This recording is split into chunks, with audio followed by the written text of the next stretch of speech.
আসসালামু আলাইকুম, সবাইকে শুভেচ্ছা। আজকে আমরা রওনা দিয়েছি রংপুরের আবু সাইদ চত্বরে। অনেককেই ফেসবুকে পোস্ট করতে দেখছি যে জীবনে একটিবার হলেও অন্তত আবু সাইদ চত্বরটা কি দেখে আসতে চাই। যেহেতু আমি রংপুর আছি, তো সিদ্ধান্ত নিলাম যাই, আপনাদেরকে দেখাই যে রংপুর আবু সাইদ চত্বরটি। তো চলুন যাওয়া যাক। দর্শক, চলে এসেছি শহীদ আবু সাইদ চত্বরে।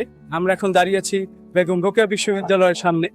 এই জায়গাটির নাম ছিল আগে পার্কের মোড়, যেটি বেগম রোকেয়া বিশ্ববিদ্যালয়ের সামনে অবস্থিত, এবং বৈষম্য বিরোধী ছাত্র আন্দোলনে নিহত শহীদ আবু সাইদের মৃত্যুর পরে এই জায়গাটির নাম শহীদ আবু সাইদ চত্বর বলে নামকরণ হয়।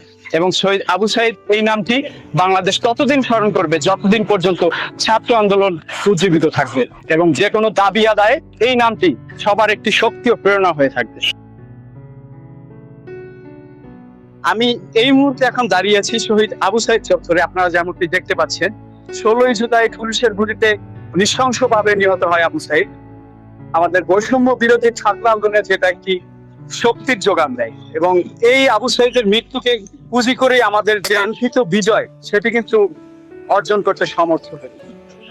শহীদ আবু সাইদের আত্মত্যাগ আমাদের স্মরণ করিয়ে দেয় একটি ন্যায়সঙ্গত ও সমানাধিকারের সমাজ প্রতিষ্ঠার জন্য লড়াই এখনো বাকি রয়েছে। তার মৃত্যু শুধুমাত্র একটি ব্যক্তিগত ট্র্যাজেডি নয়, এটি আমাদের সামগ্রিক সমাজের একটি প্রতিচ্ছবি, যেখানে ন্যায় বিচার এবং সমতা প্রতিষ্ঠার সংগ্রাম অব্যাহত রয়েছে।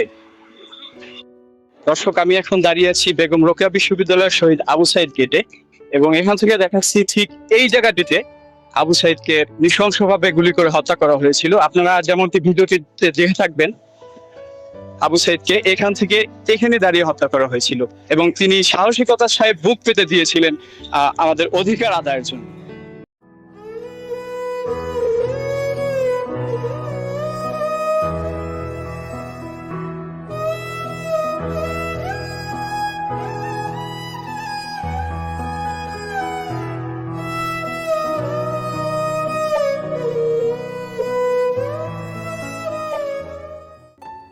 শহীদ আবু সাইদের স্মৃতির প্রতি শ্রদ্ধাঞ্জলির ফুলগুলো এতদিনে শুকিয়ে গিয়েছে, কিন্তু তার আত্মত্যাগের যে গৌরব, সেটি অম্লান থাকবে চিরকাল।